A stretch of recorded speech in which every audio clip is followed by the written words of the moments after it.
If the Atlanta Braves are serious about making big improvements this offseason, then they have to be more aggressive in the trade market.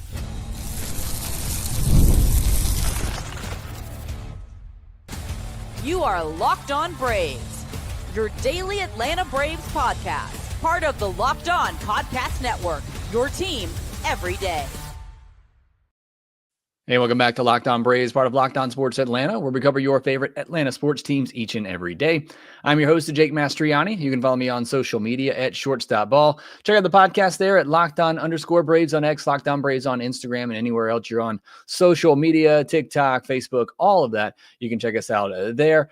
And if you're on listening or watching on YouTube, rather, hit that subscribe button. If you haven't already, hit that thumbs up button and leave us a comment down below to help others find us here on Locked On Braves. On the audio side, you can help out too. Just leave a 5-star review on Apple, Spotify, wherever you get your podcast. Thanks so much for making Locked On Braves your very first listen of each and every day and being part of our everydayer group out there. Thank you so much for your support. It is our weekly mailbag episode. Got a wide range of questions as usual, about 25 to 30 questions on today's episode. I'll try to get to a lot of them having to do with the trade market. Byron Buxton, Ketel Marte. So answer all of those questions on today's episode of Locked On Braves, which is brought to you by FanDuel. Right now, new customers can bet just $5, and if your bet wins, you'll get $300 in bonus bets to use across the app.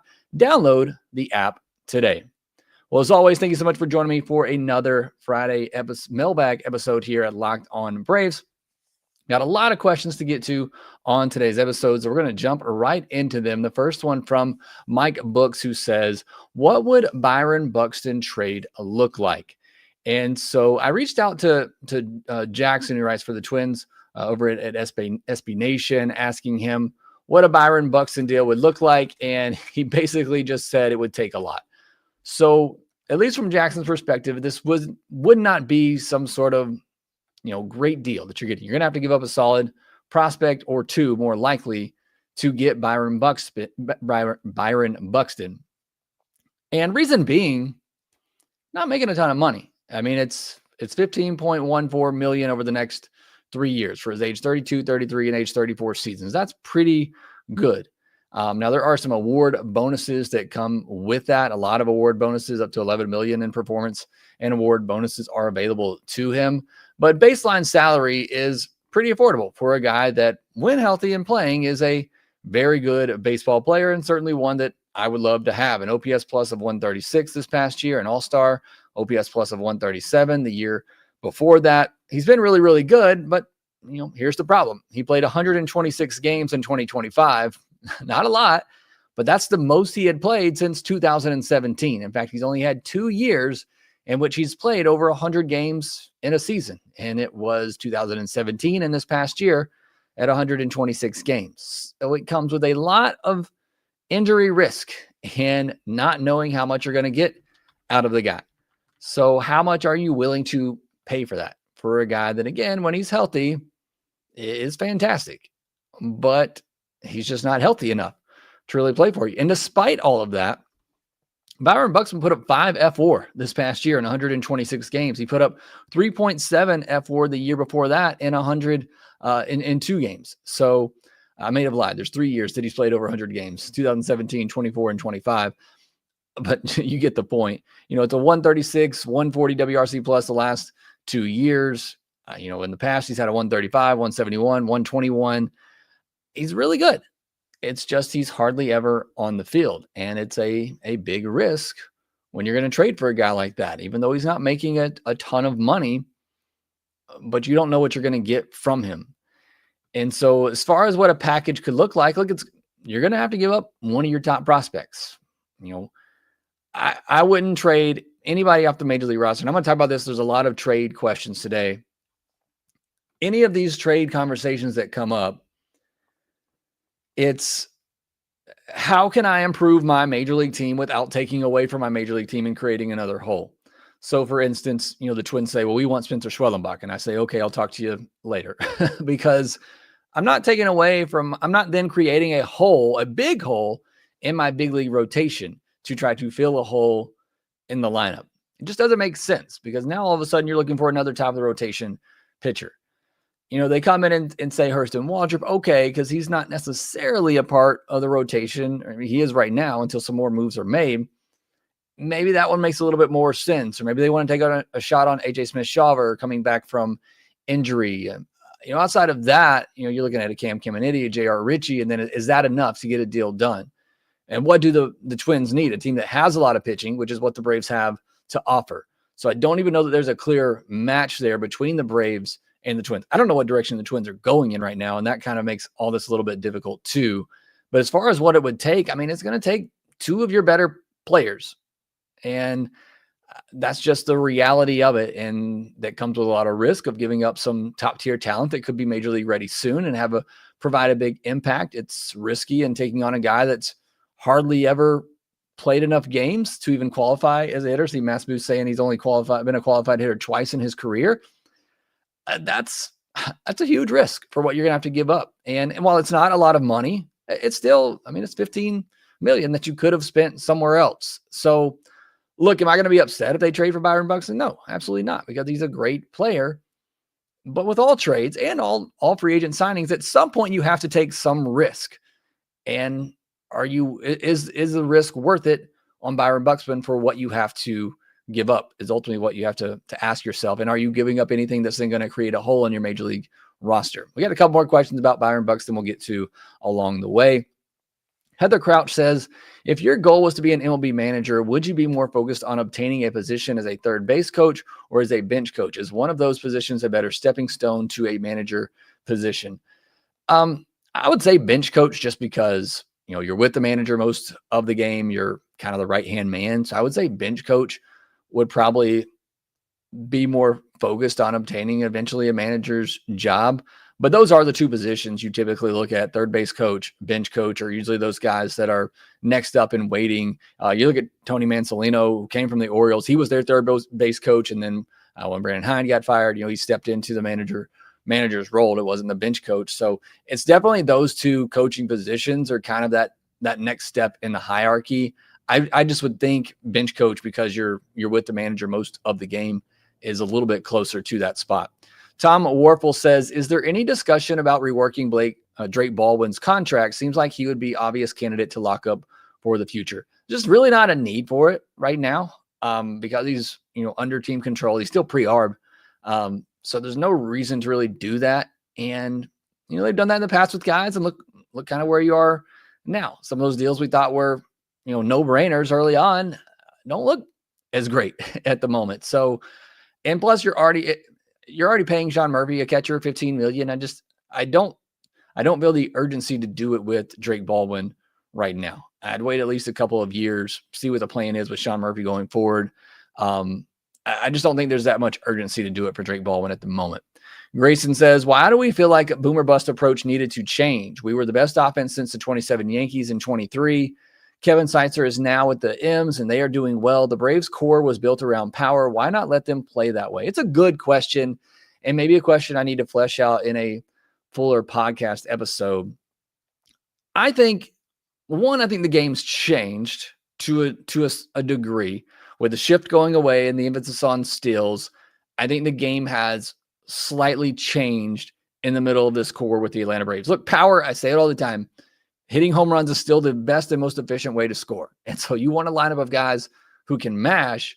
But as we saw with the Blue Jays in the postseason, if you watch that postseason closely, those guys did it all. Yes, they had the power, but there was also more contact. There was, a tendency to not strike out quite as much, put the ball in play. You saw that with that Blue Jays lineup that took the Dodgers to the brink, could have very easily won that series. You could make an argument for most of that series, they outplayed the Dodgers. So that type of offense definitely works. I think personally, and this is just from what I've seen visually as a fan, that 2023 team was great, but it's clearly you can look at that season now and say baseballs were juiced. Not taking away anything what the Braves did. Everybody else was putting up huge numbers too, but you kind of have to throw the 2023 offensive season out a little bit. What I focus on more with that boomer bust approach is in the postseason. And you look at the 2021 season was great, and they won it because they got a lot of big home runs, because they had guys like Jock and Eddie and Soler up and down the lineup that could take you deep any moment. And it worked that year, and it was fantastic. It was great. But sometimes that approach can lead to some inconsistencies especially in the postseason where you're facing the best pitchers every night. You're facing the Zach Wheelers, the Aaron Nolas, the Ranger Suarez's of the world, which the Braves keep lining up against. And you can't always count on that big home run. And so I just think personally, and this was me too, saying that I thought the Braves needed to change up their offensive approach, not completely flip it to say we're just going to be, a Duncan Judy type of team, but to have a little bit more balance. Yes, you want that approach, but maybe cutting down from 40 home runs to 30 home runs with 10, 15 more points in batting average. That's the way I felt they needed to adjust to be more successful offensively in the postseason. And so, again, nothing's been said about this specifically from the Braves that they were changing from an approach or anything. That's all just kind of what we're seeing with the moves of Tim Hires and the patient approach we saw at the plate this past year and the increase in walks. It feels like they're shifting to more of that type of offense, but nothing specifically has been said. But I do think if they can make that transition to be more like that Blue Jays offense where you got the power up and down, anybody can take you deep, but it's a more well-rounded approach.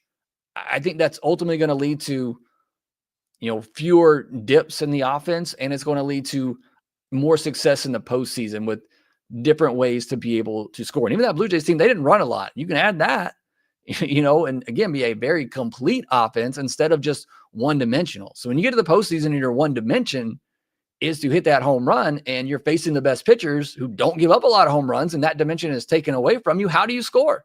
And that was the issue that the Braves offense was running into a lot when it came to the postseason after the 21 World Series. So that's why I personally think the Braves are starting to move away from that a little bit. One, the game has changed. Two, they've seen how that boom and bust approach has affected them in the postseason, the last 3 or 4 years when they made the postseason. All right, a lot more questions to get to on today's episode of Locked On Braves. We'll jump back into the rest of your questions here next.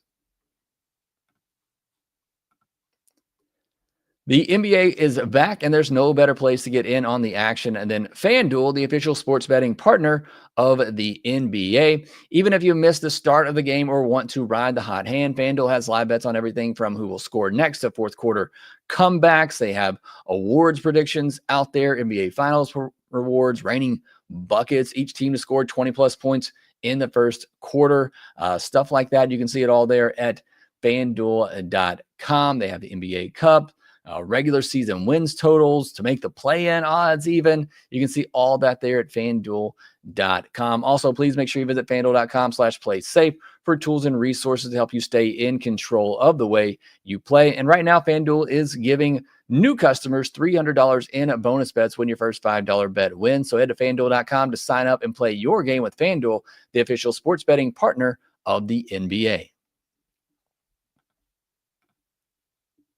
Thank you, as always, for making Locked On Braves your first listen of each and every day. If you would, make your second listen Locked On MLB. They'll get you caught up on everything happening around Major League Baseball. You're a true baseball fan, you can check out Locked On MLB. They'll keep you up to date all offseason long. And if you haven't already, hit that subscribe button, that thumbs up button here if you're watching on YouTube or wherever you get your podcasts. Thanks so much for your support here at Locked On Braves. Jumping back into your list of questions. The next one coming from Caden Hurd, who says, what does the trade look like for Carlos Pena, or Jeremy Pena rather, from the Astros? It's hard to tell. It's always hard to tell, to put trade packages together, but it would have to be something significant. You look at and I'm not comparing Jeremy Pena to Kyle Tucker. Obviously, Kyle Tucker's in a very different class, but the Cubs paid a pretty high price for Kyle Tucker. Pena's coming off maybe his best year offensively, even though he took a dip in the second half. I would imagine the price is pretty high for Carlos Pena. I don't know what the needs are for the Astros. I don't necessarily know what direction the Astros are going. I'd imagine they're going to try to compete again and get back in the mix after they themselves missed the postseason for the first time in a while. But I think the price is going to be high for Jeremy Pena. Again, it's going to cost you one of your top pitching prospects if that's what the Astros want. When you look at trade deals, part of it too is what can you offer that the other team needs? I don't know if the Astros necessarily need a ton of pitching, although they're losing Framber Valdez, assumedly, to free agency this offseason. But, is that a need that the Astros have? Because that's what the Braves have to give. They don't really have much else of anything to offer unless somebody wants to take a shot on some of their international prospects, Diego Torrens, Jose Perdomo, somebody like that. There's just really not much else for the Braves to offer that's, again, not going to take away from their current major league team. So, unless the Astros want Kim Caminiti, Hurston Waldrop, J.R. Ritchie, Owen Murphy, somebody like that, one of their top pitching prospects, then I don't know that a trade is going to match up. And I say that for pretty much any team that you're looking to trade for. Does that team need pitching that's knocking on the door? And that's what the Braves have to offer. Chris1414 says, how could Braves trade for Byron Buxton without giving up Michael Harris? I mean, again, like I said earlier, if the Twins want pitching, then you can match up and you can give them a Hurston Waldrop. You can give them Cam Caminiti. You can give them J.R. Ritchie. You can give them any of your top pitching prospects. And I think you can make a deal work. It's just, is that what the Twins need? Is that what they're looking for? If they're looking for major league ready talent like Michael Harris, like Spencer Schwellenbach, then it's just not going to work. That would not make sense for the Braves to create a hole, to try to fill a hole by creating another hole. It just doesn't make sense. So unless they want top end pitching prospect, which the Braves have in droves, then a deal's not going to line up. Now you talk about Michael Harris, and maybe that's a 1-for-1, although you could consider it an upgrade. But as we talked about earlier, Buxton is hardly ever healthy. I'm not going to put him in center field for 150 games a year. I'm going to rotate him through the DH spot. I'm going to give him some days in center field because, again, when he's healthy, he's a good defensive center fielder. But if I'm trading for Byron Buxton, I'm trading for his bat, and I want his bat in the lineup. So I'm not necessarily replacing Michael Harris with him. Next question from Matt H says, how long is AA going to trade prospects instead of spending a couple million more than he'd want on a player in free agency? I'm sick of the farm being taxed because AA is stingy. Again, is it AA or is it the ownership group? But that is the battle. I mean, we've talked about it. We don't know the specifics, but it feels like they have around 40, 50 million to spend this offseason, and you need to get a high quality shortstop. You need to get at least mid-rotation starting pitching depth. You got at least 3 or 4 holes to plug in the bullpen. And I think you need a big bat. I don't know if you can do all that for 40, 50 million in free agency. So you're going to have to make some trades somewhere. And while it does hurt to give up prospects, they are just prospects. And I've said it time and time again, there's not a prospect in this system that I would not trade in the right deal. Now, there are prospects in the system I absolutely love, and I think the Braves farm system is getting better and better, and I would love to hang on to those guys to try to help build another wave for the Atlanta Braves, but I also want to win right now. And if these prospects aren't helping me win right now, and I can go trade for somebody that does, like a Byron Buxton, like a Ketel Marte, I'm going to do it because I think this team is good enough with some help to win now. So, yeah, it would be much easier, and that's something that the Dodgers and Mets and other teams can do. They can build up their farm system because they don't have to trade from that depth, although they do at times, but they don't have to trade their prospects and kill their farm system because they can just spend whatever they want on any free agent that they want. So that is something that AA and the Braves have to navigate, and it's frustrating, but it's just the reality. Caden Hurd says, thoughts on the idea of DeGrom? It's similar to Buxton for me, honestly. I mean, and DeGrom's obviously more expensive, but how many starts can you get from the guy? It's a risk. I mean, it's a risk. And as I said earlier, at some point you have to take some risks, but you got to take some calculated risks. This is a guy that is 37 going into his age 38 season, and he's thrown more than 100 innings in a season once since 2019. And that was last year when he threw 172. It's very, very risky. And again, you have to take risk. And he was very good this past year. We finished 8th in the Cy Young voting. So again, like Buxton, when he's out there, he's really, really good, but pitchers are inherently just more risky. And for a guy that is going into his age 38 season, making $38 million, that just feels like too much of a risk for me to take. And plus, you'd probably have to give up at least a decent prospect for him, even if the Rangers, ate some of that money. Or it's too risky for me on DeGrom, unless they're eating a good chunk of that money and they're not asking for a top prospect. If they're just wanting a money dump, Jacob DeGrom, okay. But even then, that's still a lot of money to take on. Buddy says, if Atlanta decided to revisit the Buxton trade, do you really think that they have the pieces to make it happen? So I know there's a lot of Buxton questions in here, so I apologize for answering the same one. Again, it just depends on what the Twins want. Do they want top-end pitching prospects? Then yeah, then the Braves could make it happen. They could offer them Cam Caminiti. They could offer them, Cam Caminiti and J.R. Ritchie. I think it would probably take 2 high-level pitching prospects to get it done like that. But they definitely have the pieces to make it happen. It just depends on, is that what the Twins want? Is that what the Twins are needing? And so, yeah, they can definitely make a trade happen, but it's going to be costly, and it just depends on what the Twins need and what they're prioritizing in a trade for Byron Buxton. Austin Pruitt says, if you were to make a guess right now, who do you think will have the most at-bats in the DH spot in 26? I'd say Drake Baldwin pretty easily. If there's no big bat that is acquired this offseason, it's likely going to be Baldwin and Murphy rotating through the catcher spot. And I still believe Murphy is the better defensive catcher. I think Drake Baldwin's the better bat. So I think you put Drake Baldwin in that DH spot, a pretty good amount. And I think that's okay. Again, I would rather just go get a bat and, rotate it that way. But right now, if I had to predict, I'd say Drake Baldwin probably gets the most at bats in the DH spot next season. All right, we got several more questions still to get to on today's episode. We'll wrap things up here next.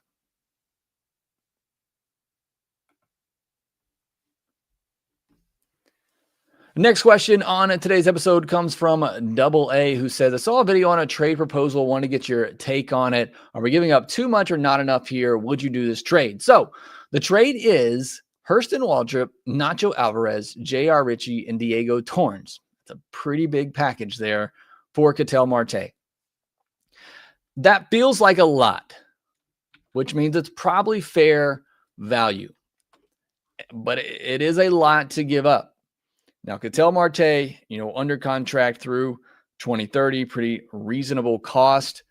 And he's one of the best hitters in baseball. He's a, perennial all-star type of player. He's putting up, 4 win seasons on the regular, WRC plus of at least 126 over the last 3 years. He is one of the best hitters in the game. Doesn't strike out a lot, walks a good amount, 370, 350 on base percentage type of guy. He's a really good hitter, and he's a really good defender too. He plays a really good second base. It's a lot to give up, but as I said earlier, I still feel like this team can win. And as long as I'm not giving up anybody that really affects the major league roster, and you can make an argument that Waldrop and J.R. Ritchie, giving up both of those guys really diminishes your starting pitching depth, but hopefully you're addressing that in free agency. At the end of the day, if I have a shot to go get a perennial all-star and one of the best hitters in the game, I'm doing that deal. Like, it hurts. I wish I couldn't. I wish I could take out, Torrens, put Perdomo in there because I'm higher on Torrens than Perdomo. Take out J.R. Ritchie and put Owen Murphy on there because I'm higher on Ritchie and Owen Murphy. But I think that's a pretty fair deal because it feels like it would hurt. And if you're thinking about making a trade, it's got to hurt you. And that trade would hurt. That's a lot to give up. But again, I think about what I'm getting, and I'm thinking about where this team is and how they need that big bat and that big boost to the lineup. And Ketel Marte would do that. So at the end of the day, I push yes on the trade. But that does hurt. It feels like a lot to give up for Ketel Marte. Dustin Mount says, per Bob Nightingale's article today, a lot of GMs at the GM meetings are saying they don't plan on trading players like the Astros infielder, Hunter Green, Peralta, etc. How much of that is driving up the cost of players for prospect returns, or do you think that is their true intentions? I think I'm not buying anything that a GM says anymore. I think it's all GM talk. It probably is just posturing to drive up the cost and also just to back the player. I mean, no player wants to sit here and hear their GM say, yeah, we're trying to trade Freddie Peralta. We'd love to move him if we can. No GM's going to sit there and say that and alienate the player like that. So I don't put a lot of stock into really what any GM says these days. We've heard Alex lie to our faces too many times at this point.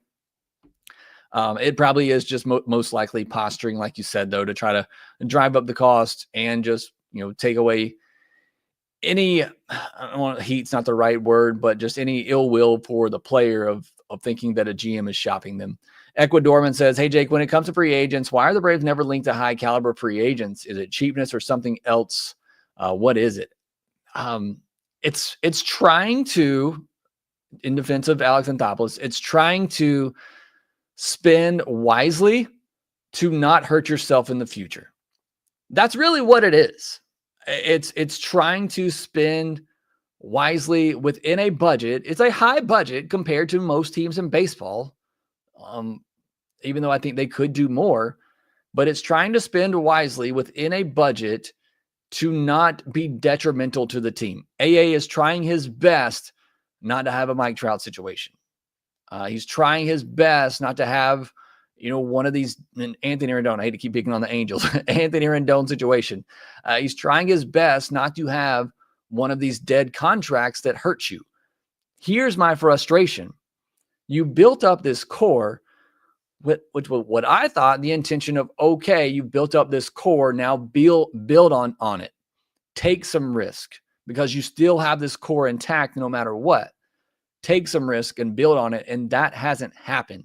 And I feel like that more than anything is why this team has kind of slowed down over the past couple of years, because you've failed to take those risks to add on to the great core that you have built.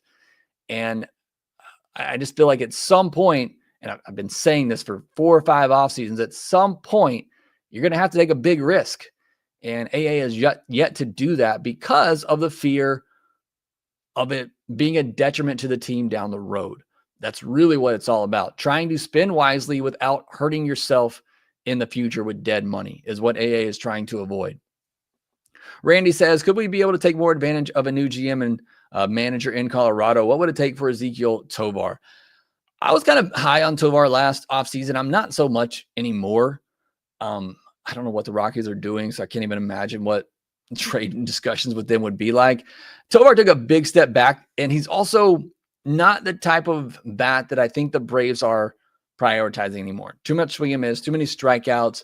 Defense took a step back, although I didn't watch him as much this past year. Why would you watch the Colorado Rockies this past year? I did watch him a good bit in the offseason, the year prior, or I guess last offseason, just because I love shortstops and I love good shortstop defense, and he was great. But the metrics would tell you that he took a step back defensively. I just don't think there's anything there. I don't think he's the type of hitter the Braves want to target. David says, I think the Braves should keep Allen. Even if he doesn't start, he's cheap. He's a late game defensive replacement or can start at shortstop, second, and probably third. He's not super utility, but he'll do in a pinch. Thoughts on that? Depends on who they go and get. Like if they went and got a Bo Bichette, who is going to play shortstop every day, but has some deficiencies in the field, I'd be okay keeping Nick Allen. If I go and get Ha-Seong Kim, who I feel like can handle the position fine defensively, but maybe has some shortcomings with the bat, then I'd rather get a better hitting utility player. I'd rather get Brendan Donovan. And I think ultimately that's just what I want. I want a utility player that can do more things for me.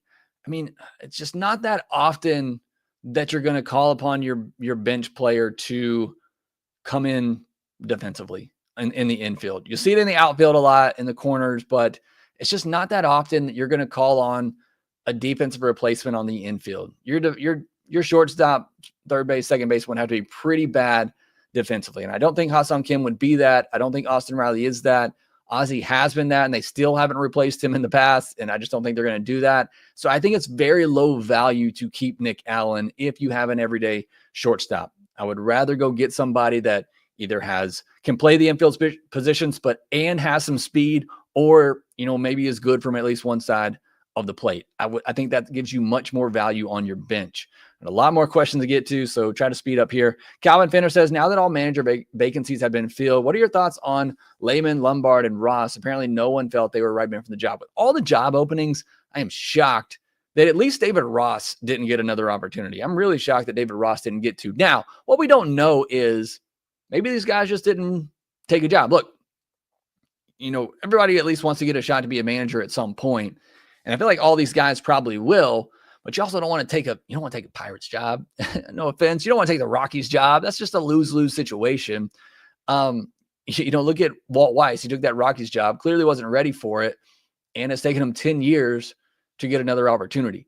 You take the wrong job in a place that's hard to succeed, you fail there, and it could set you back. And so it may just be that it wasn't the right opportunity in any of these spots for these coaches. Maybe they were in the running for some of these jobs, but they just didn't really interest them. We don't know that, but I am a little surprised that at least David Ross didn't get one of these jobs. I'm a little surprised that Lombard didn't. He's just, from everything I've read about him, why I was so high on him is because other people seem to be very, very high on him as a coach. The Chance Daniel says, with J.J. Weatherhold a top 10 prospect, how much does it take, in your opinion, to trade for Gray and win? Maybe eating some of Sonny's contract will lessen the prospect haul the Braves have to send. So I don't think J.J. Weatherhold is a shortstop. I think he's going to move off the position. So I don't think he's taking over Mason Wynn. I think they have both of those guys. You find a spot for both of them on the infield.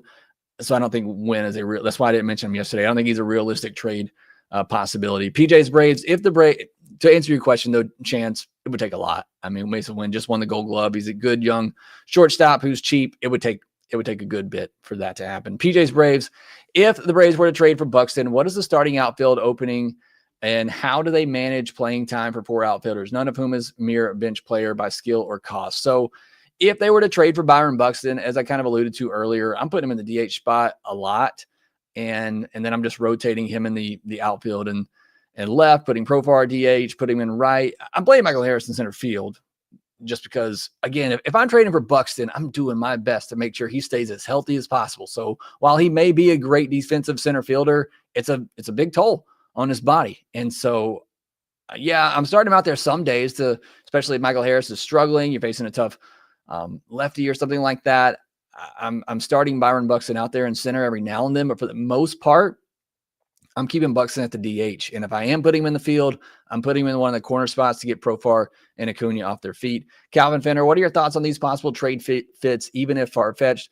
Luis Castillo, don't hate it.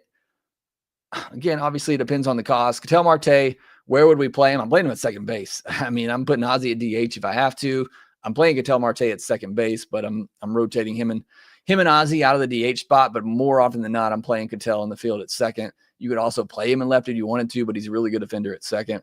Jarren Duran, I don't know why. I've just never been that high on Jarren Duran as a trade target. Lars Nootbaar, don't hate it for, a strong side platoon player who's under control for a while, good outfield bat. I wouldn't hate that as like depth.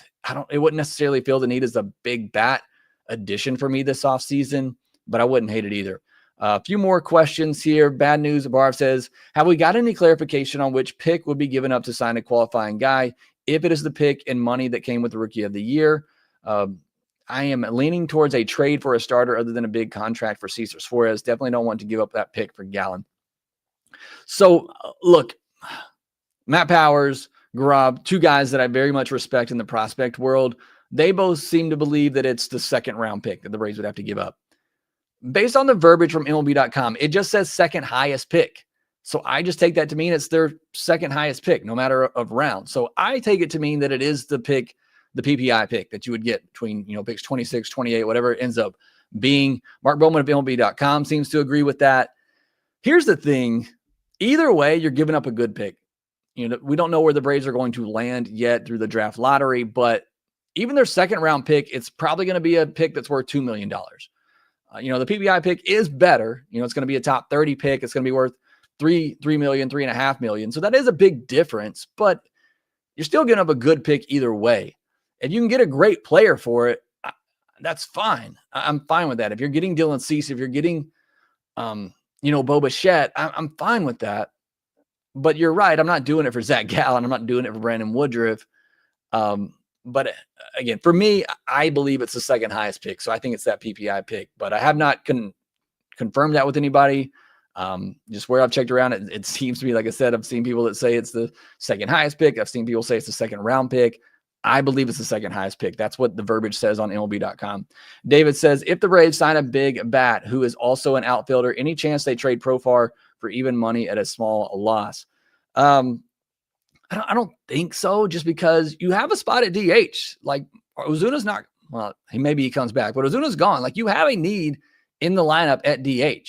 Unless the plan is just to rotate Baldwin and Murphy in there, which I don't buy unless you feel very confident that with Murphy's health issues behind him, he's going to be a good hitter. I don't buy that rotation at the DH. So for me, there is a hole in the lineup that needs to be filled. So if you go get a big bat, I'm not trying to move anyone. Now, if you just want to move Profar and try to free up that money, I think you could certainly do that. But I'm not doing it just because I go get a big bat. I'd like to keep all these guys and keep as much depth as you can. Peterson says, how many save opportunities does Ronaldo Lopez get this season? I'd put the over-under at 7. I think he's going to get a chance to start. But, if they do need to move him to the bullpen, and, obviously if they go sign Devin Williams, they bring back Iglesias, those are going to be your closers.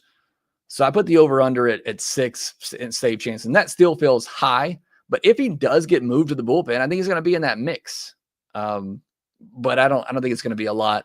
And then last question here from Buddy, who says, what do you see Atlanta doing first? Signing bullpen arm, shortstop, or making a surprise trade? So AA has said they're prioritizing shortstop and starting pitching, but we see a lot of bullpen arms kind of go off. I think they're going to sign a bullpen arm first, but it's going to be a lower, like $5 million or less type of deal. Like maybe they bring back Pierce Johnson on a 2-year, $10 million deal, something like that. I could see that happening first. That wouldn't be saving a lot of money, but from what you declined, but I could see that happening first. I just think this shortstop market with Scott Boras being Ha-Seong Kim's client could get dragged on a bit further than we like. That will do it for this episode of Locked On Braves. Sorry, I know I've gone a little bit over here, but thank you so much for joining me. Carlos, Jason, AA, Scott, Protect PR. Haven't seen you in a minute. Thanks so much for being in here. Appreciate your support. Wriggler, Mass Boost. Thank you all for joining on today's live episode of Locked On Braves. Hit that subscribe button on YouTube if you haven't already. Leave me a comment down below. Hit that thumbs up button. Make sure that you rate, review, and subscribe to the Locked On Braves podcast wherever you get your podcast. And we will talk to you next time.